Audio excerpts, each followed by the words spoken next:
ओम श्री लक्ष्मी नारायण जी नमः। सुख सागर 10वां सकंद 72वें अध्याय का बाकी का हिस्सा।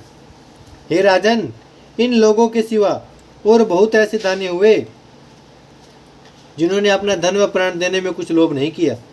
उनका हाल कहाँ तक तुमसे वर्णन करूं। जिस तरह पिछले युगों में वे लोग धर्मात्मा होते आए हैं, उसी तरह तुम भी इस युग में दानी उत्पन्न हुए। हमारी इच्छा पूर्ण करोगे तो तुम्हारा यश भी संसार में स्थिर रहेगा। यह वचन सुनकर और उनके चंद्रमुख देखकर जरासंध ने समझा कि ये लोग ब्राह्मण नहीं हैं, राजकुंवर मालूम होते हैं, इसलिए प्राण भी मांगे तो देना चाहिए, जिसमें मेरा धर्म बना रहे। राजा बलि ने शुक्र पुरोहित के बरतने पर भी वामन जी को तीनों लोगों का राज्य दे डाला था। सो आज तक उनका यश छा रहा है। अपना शरीर पालन करने में बढ़ाई नहीं मिलती, परोपकार करने से यश प्राप्त होता है। ऐसा विचार कर जरासंध श्याम सुंदर से बोला, हे दिगराज, पहले तुम लोग अपना नाम निष्कपट बतलाकर जिस वस्तु की इच्छा रखते हो सो मांगो। मैं अपने प्राण तक देने में विलोभ नहीं करूंगा। यह वचन सुनकर श्री कृष्ण जी बोले, हे राजन, तुम सच पूछते हो तो मैं यदुवंशु श्री कृष्ण हूँ।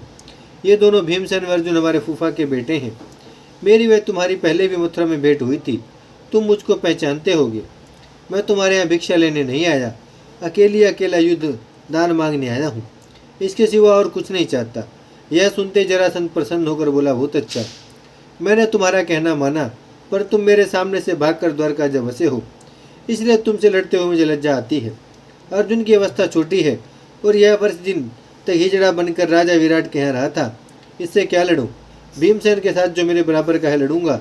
पहले आप लोग मेरे यहाँ भोजन करके पीछे से धर्म युद्ध कीजिए।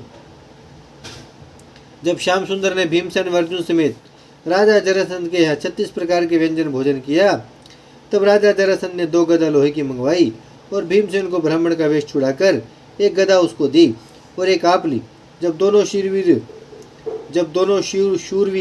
जो 10-10 हजार हाथी का बल रखते थे नगर के बाहर जाकर अखाड़े में खड़े हुए, तब जरासंध ने कहा, हे भीमसेन, तुम मेरे मकान पर ब्राह्मण रूप से आए थे, इसलिए पहले तुम गदा चलाओ। यह सुनकर भीमसेन बोले, हे राजन, अब धर्म युद्ध में ज्ञान चर्चा उचित नहीं है, जो चाहे सो गदा चलावे। जब ऐसा कहकर दोनों वीर गदा युद्ध करने लगे, तब एक दूसरे का वार गदा पर रोककर अपना अंग बचा लेता था। लड़ते समय भीमसेन का सास पवन के पुत्र होने से नहीं फूलता था, पर जरासंध गदा युद्ध उससे अच्छा जानता था और फुर्ती रखता था। जब इसी तरह युद्ध करते हुए संध्या हो गई और कोई नहीं हारा, तब दोनों वीर राज मंदिर पर चले आए और एक साथ भोजन करके सो रहे। प्रात समय फिर उठकर उसी तरह गदा युद्ध किया। जब लड़ते लड़ते दोनों गदा टूटकर चूर हो जाती थी, तब वह दूसरी गदा मंगाकर लड़ते थे। दिन में काज करे नहीं बिना युद्ध कछु और, रेनी समय मिल बैठ कर खान पान एक ठोर। जब इसी तरह लड़ते लड़ते सब गदा टूट गई, तब मल्ल युद्ध करने लगे। 26वें दिन जरासंध ने एक मुक्का भीमसेन की छाती में ऐसा मारा कि वह व्याकुल हो गया। तब उसने रात को श्री कृष्ण से विनय किया, महाराज, जरासंध बड़ा बलवान है, अब मैं उससे लड़ने की सामर्थ्य नहीं रखता, कल भाग जाऊंगा, मेरी लज्जा तुम्हारे हाथ है। यह वचन सुनकर जैसे द्वारकानाथ ने अपना हाथ भीमसेन की छाती पर फेर दिया, वैसे उसकी सब पीड़ा दूर हो गई और उसको छाती में लगा लिया। कुछ बल अपना देकर उससे कहा कि लड़ते समय तुम मेरा संकेत समझकर जरासंध को मार डालना।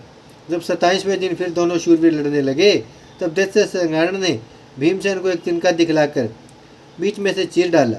पवनसुत ने उसका भेद समझकर श्याम सुंदर के बल देने से जरासंध को उठाकर पटक दिया और एक जंगा उसकी पैर से दबाकर दूसरी जंगा पकड़कर चीर डाला।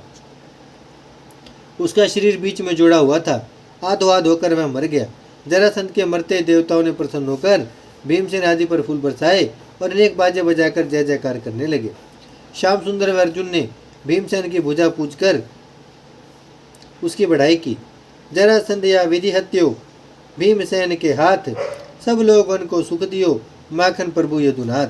जब जरासंध के मरने का समाचार नगर में पहुंचा, तब उसकी रानी रोती पीटती हुई आकर श्याम सुंदर से बोली, महाराज, तुम धन्य हो जो ऐसा कर्म तुमने किया। जिसने तुमको सर्वस्व दिया उसका प्राण तुमने लिया। जो कोई अपना तन व धन तुम्हारे भेंट करता है, उसके साथ तुम ऐसी भलाई करते हो जैसी राजा बलि के साथ किया था। जब रानी ने अपने पति के लिए अति विलाप किया, तब श्याम सुंदर ने उसे धैर्य देकर विदा कर दिया। मगधपति का बेटा सहदेव वसुदेव नंदन को परमेश्वर जानकर उनकी शरण में आया। तब द्वारकानाथ ने जरासंध की क्रियाक्रम होने के उपरांत सहदेव को राजगद्दी पर बिठाकर अपने हाथ से तिलक किया और धैर्य देकर बोले, हे बेटा, तुम धर्मपूर्वक राज्य करके गो ब्राह्मण व प्रजा का पालन करो। जो नरेश है बंदी में, ते सब देव छुड़ाए, आनंद सो निज देश में, राज्य करो चितलाए। ओम श्री लक्ष्मी नारायण जी नमः।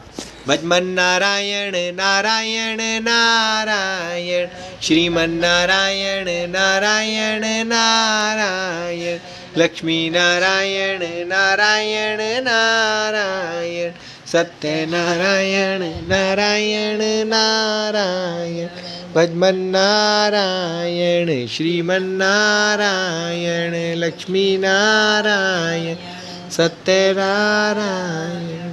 भगवान नारायण नारायण नारायण। भागवत महापुराण की जय, लक्ष्मी नारायण भगवान की जय, गौ माता की जय, गंगा मैया की जय, धरती माता की जय, शिव परिवार की जय। हर हर महादेव, हर हर महादेव, हर हर महादेव। परम पिता शिव परमात्मा नमः शिवाय, नमः शिवाय, ओम नमः